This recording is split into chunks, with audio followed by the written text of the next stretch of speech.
गांधी और संविधान का अपमान, राठौड़ से माफी की मांग। जी हां मित्रों, कांग्रेस अध्यक्ष गोविंद डोटासरा ने भाजपा अध्यक्ष मदन राठौड़ के खिलाफ बयान की निंदा की। डोटासरा ने कहा कि भाजपा आरएसएस के लोग गांधी और संविधान से घृणा करते हैं और अपनी ओछी सियासत के लिए उनका अपमान करते हैं। उन्होंने राठौड़ से माफी की मांग की और कहा कि यह बयान गोडसे के विचारों की ओर इशारा करता है। साथ ही डोटासरा ने राज्य सरकार की निष्क्रियता पर भी सवाल उठाए और समरावता घटना को लेकर मुख्यमंत्री की चुप्पी पर चिंता व्यक्त की।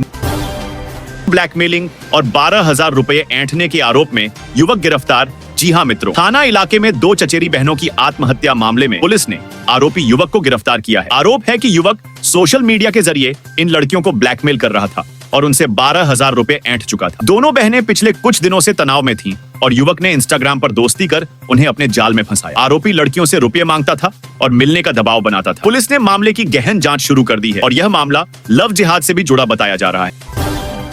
कोटा आत्महत्याओं पर कोर्ट की टिप्पणी, अभिभावकों पर भी दबाव। जी हां मित्रों, कोटा के कोचिंग सेंटरों में छात्रों की आत्महत्याओं पर न्यायालय ने सख्त टिप्पणी की है। जस्टिस इंद्रजीत सिंह और जस्टिस विनोद कुमार भारवानी की खंडपीठ ने कहा कि बच्चों की समस्याएं सिस्टम की गड़बड़ी नहीं बल्कि अभिभावकों की अत्यधिक अपेक्षाओं का परिणाम है। कोर्ट ने कहा कि कई माता पिता बच्चों से दबाव डालकर कहते हैं कि पास हो जाओ या वापस मत आना। सुनवाई के दौरान राज्य सरकार से 8 सप्ताह में रिपोर्ट देने को कहा गया और कोचिंग संस्थानों के नियंत्रण के लिए विधेयक पर भी चर्चा की गई।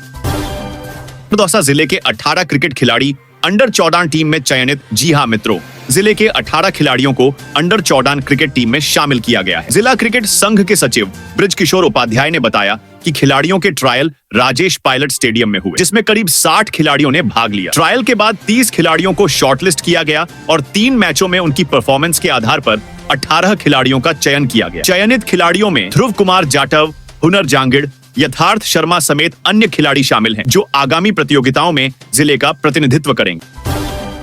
राजस्थान इंदिरा प्रियदर्शनी पुरस्कार योजना 2024, बालिकाओं को मिलेगा पुरस्कार। जी हां मित्रों, सरकार ने इंदिरा प्रियदर्शनी पुरस्कार योजना में बदलाव किया है। अब 10वीं और 12वीं की व्यावसायिक शिक्षा की छात्राओं को भी इस योजना का लाभ मिलेगा। योजना के तहत 8वीं, 10वीं और 12वीं कक्षा में जिला स्तर पर प्रथम आने वाली बालिकाओं को पुरस्कार राशि दी जाती है। कक्षा 8वीं में 40,000, 10वीं में 75,000 और 12वीं में 1 लाख रुपए के साथ स्कूटी दी जाएगी। इसके लिए आवेदन बोर्ड की वेबसाइट से किए जा सकते हैं। योजना के तहत सरकारी और निजी विद्यालयों की बालिकाएं आवेदन कर सकती हैं।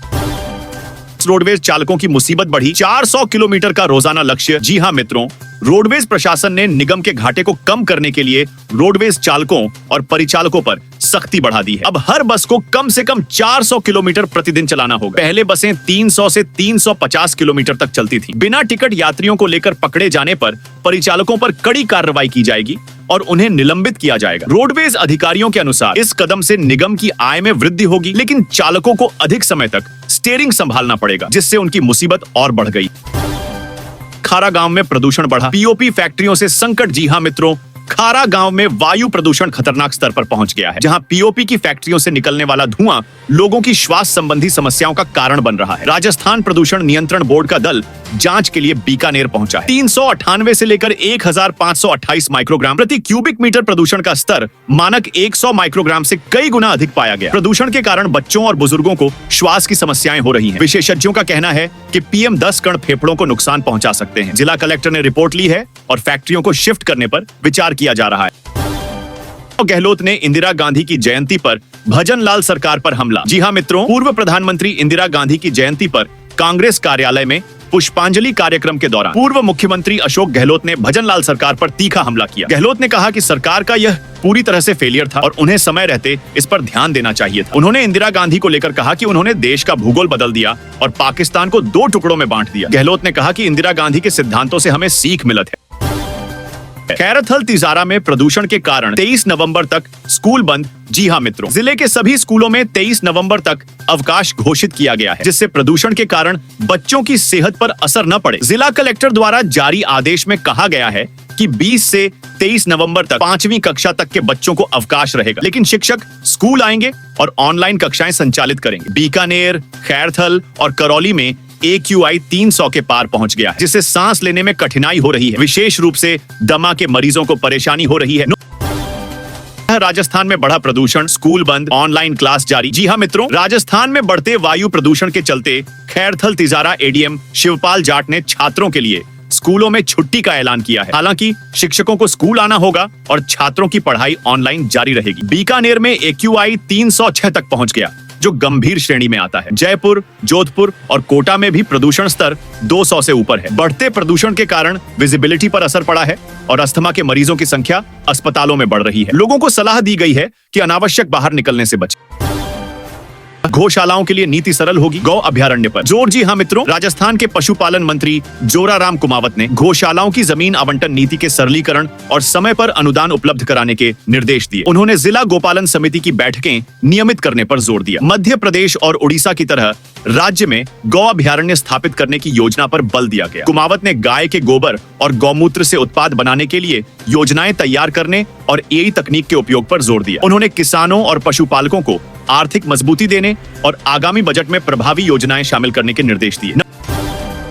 नागौर में त्रिस्तरीय सुरक्षा में ईवीएम मतगणना तैयारी जारी। जी हाँ मित्रों, खींवसर उपचुनाव के ईवीएम नागौर लॉ कॉलेज के स्ट्रॉन्ग रूम में त्रिस्तरीय सुरक्षा में रखी गई है। जिला निर्वाचन अधिकारी अरुण कुमार पुरोहित और एसपी नारायण टोगस ने सुरक्षा व्यवस्थाओं और मतगणना तैयारियों का जायजा लिया। 22 नवंबर को मतगणना के लिए 19 टेबल लगाई गई हैं, जिनमें 14 टेबल पर ईवीएम और 4 पर पोस्टल बैलेट की गिनती होगी। स्ट्रॉन्ग रूम पर राजस्थान पुलिस, आरएसी और बीएसएफ के हथियारबंद जवान तैनात हैं। 24 सीसीटीवी से निगरानी की जा रही है। कांग्रेस, आरएलपी, बीजेपी समेत 12 प्रत्याशियों के बीच मुकाबला है। बीजेपी कांग्रेस परिवार में शादी दहेज में सिर्फ ₹1। जी हाँ मित्रों, नागौर के मकराना तहसील में हुई एक अनोखी शादी इन दिनों चर्चा में है। दुल्हन कांग्रेस विधायक रामनिवास गावड़िया की बहन त्रिशला है, जबकि दूल्हा प्रदीप कुमार पूर्व बीजेपी उपाध्यक्ष माधोराम चौधरी के बेटे हैं। लोगों ने इस शादी को बीजेपी कांग्रेस का गठबंधन बताया। दूल्हे ने दहेज के रूप में केवल ₹1 और नारियल का शगुन लिया, जिससे सभी हैरान और प्रभावित हुए। त्रिशला एक उद्यमी है और प्रदीप राजस्थान हाईकोर्ट में वकील। दहेज न लेने के इस फैसले को समाज में एक मिसाल के रूप में देखा जा रहा है। राजस्थान में 23,820 सफाई कर्मियों की भर्ती, आवेदन जारी। जी हाँ मित्रों, में सफाई कर्मी के 23,820 पदों पर भर्ती के लिए आवेदन प्रक्रिया 8 अक्टूबर से जारी है। आवेदन की अंतिम तिथि के बाद उम्मीदवार 25 नवंबर तक ₹100 देकर फॉर्म में सुधार कर सकते हैं। उम्मीदवार की आयु 18 से 40 वर्ष के बीच होनी चाहिए, जिसमें आरक्षित वर्ग को छूट मिलेगी। चयन प्रक्रिया लॉटरी के माध्यम से होगी। चयनित उम्मीदवारों को 18,900 से 56,800 रुपए मासिक वेतन मिलेगा। आवेदन के लिए सामान्य वर्ग को ₹600 और आरक्षित वर्ग को ₹400 शुल्क देना होगा। आवेदन recruitment.rajasthan.gov.in पर किए जा सकते हैं। पंचायत राज विभाग में 1014 इंजीनियरिंग पदों पर भर्ती। जी हाँ मित्रों, राजस्थान लोक सेवा आयोग (आरपीएससी) ने पंचायत राज विभाग में 1014 इंजीनियरिंग पदों पर भर्ती का नोटिफिकेशन जारी किया है। आवेदन प्रक्रिया 14 अगस्त 2024 से शुरू होकर 12 सितंबर 2024 तक चलेगी। उम्मीदवार की आयु 21 से 40 वर्ष के बीच होनी चाहिए, जिसमें आरक्षित वर्ग को छूट दी गई है। आवेदन शुल्क सामान्य वर्ग के लिए ₹600 और आरक्षित वर्ग के लिए ₹400 रखा गया है। आवेदन ऑनलाइन मोड पर आरपीएससी की आधिकारिक वेबसाइट पर किए जाएंगे। विस्तृत जानकारी और आवेदन के लिए आधिकारिक नोटिफिकेशन जरूर पढ़ें।